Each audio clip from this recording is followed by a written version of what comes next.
So this episode of the Zombie Apocalypse Diaries is going to be brutally self-critical. And I have to because the zombie virus damn near took hold of me recently. So what happened was, I had a crew member. He hopped aboard, and good timing too, because my best friend, who turned out to be a damn near boss zombie. Oh God, I'm still pissed about that. Pissed at myself, by the way, for not seeing it sooner. But how could I have? I mean, I didn't even know about zombies before I met him. Jeez. But anyway, so I picked up a crewman, and he was a zombie. No offense to him, and everybody is, myself included. And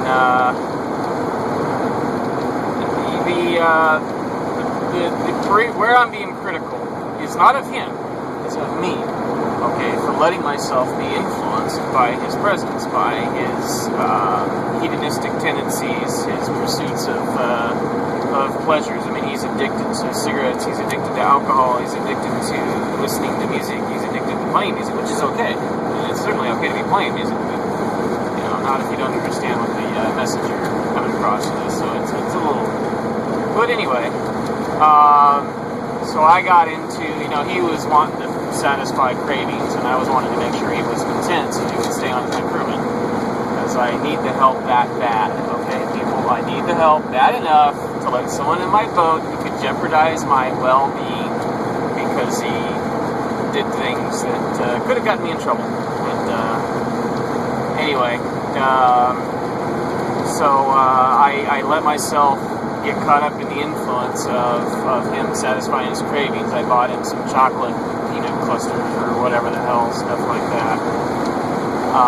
Just, in the presence of it in my home, my home, it was a very adverse influence, and it got me.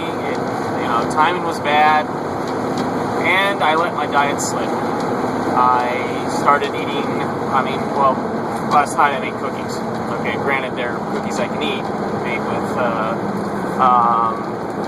rice syrup is the sugar, and applesauce is the eggs, and buckwheat is the flour, and rice flour.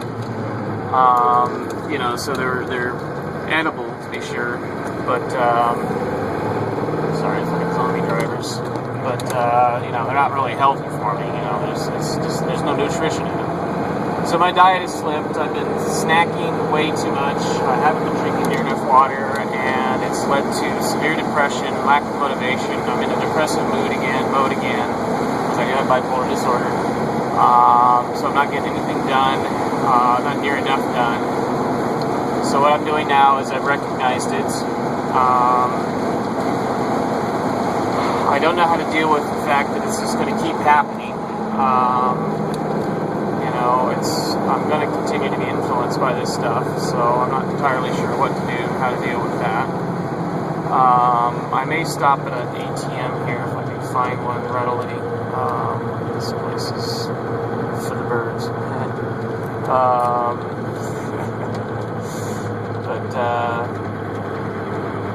Anyway, sorry, got to pay close attention to what I'm doing here. Don't want to run into somebody. Anyway, okay, so yeah, I have just let myself fall. It's horrible. But the lesson here for you is that it happened to me because what happened was I let myself be tempted. I let myself succumb to the addictive behaviors of eating foods, especially foods with sugar, with forms of sugar in them. I can't eat cane sugar. I can eat brown rice syrup, for example, and agave syrup. But come on, people. Zombies, 12 o'clock. Anyway,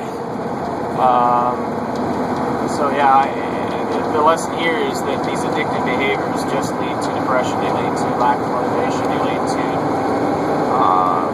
diminished abilities, poor sleeping habits, that whatnot. It's lack of proper nutrition is what it really is.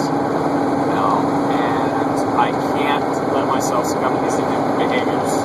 It's just not good. So what makes it especially difficult for me is my situation and being so fucking alone.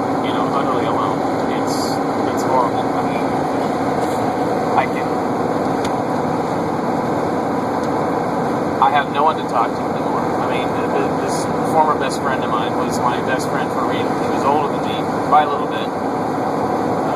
I would have hoped he would have been more supportive, but he certainly was not. And the only basis for our relationship was that we could talk to each other about things that we couldn't talk to anybody else about because we were both quite intellectual. Well, I thought I was actually talking to somebody, and all I was just to him. Whereas he expected me to be someone to bounce ideas off of. I mean, completely one-sided relationship, you fucking zombie. I'm sorry, I had 10 years of my life wasted on that friendship. One of my dogs killed because of it. Yes, he is responsible for the death of one of my dogs. That's what zombies do. They don't care about life. They don't live. How can they care about life? You know, why do you think I'm calling this a zombie virus? They are the living dead. They don't have any sense of human dignity. They don't have any understanding of the meaning of human life.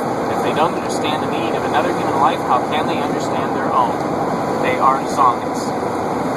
Sorry, I'm supposed to be self-critical. But I'm upset myself for letting myself be influenced by this goddamn zombie virus and it's bullshit. And that's all my anger in all of these episodes. I mean, I have no reason to be angry at you, at any of you, even the zombies, even Rupert Murdoch. I have no reason to be upset at him. You know, I'm pissed at what he does. Very, very fucking pissed at what he does. To my people, to me, my country. Stay the fuck out of my country, Rupert. Go back to Australia and fuck that country up. You know, the Koch brothers, go back to Nazi Germany. We don't want you here. You know, Koch brothers, whatever. So yes, I'm upset at what they do, but not at them, because I know it's not their fault. But these head zombies, these psychopaths, aren't human. So I'm upset at the non-human aspect of it, which is them at this point. But there is potential for them to be humans. So no, I'm not upset at them, at their potential to be humans. I know that's confusing. I know it's difficult to understand, but too bad. It's just how it is. You stupid fucking zombie motherfucker. Go around the bike. You go around the bike.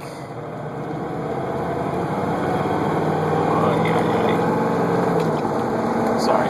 Zombies are stupid. Anyway. Zombies are not people. So I'm not pissing and moaning at people. I'm pissing and moaning at the zombies that have taken over their bodies and minds.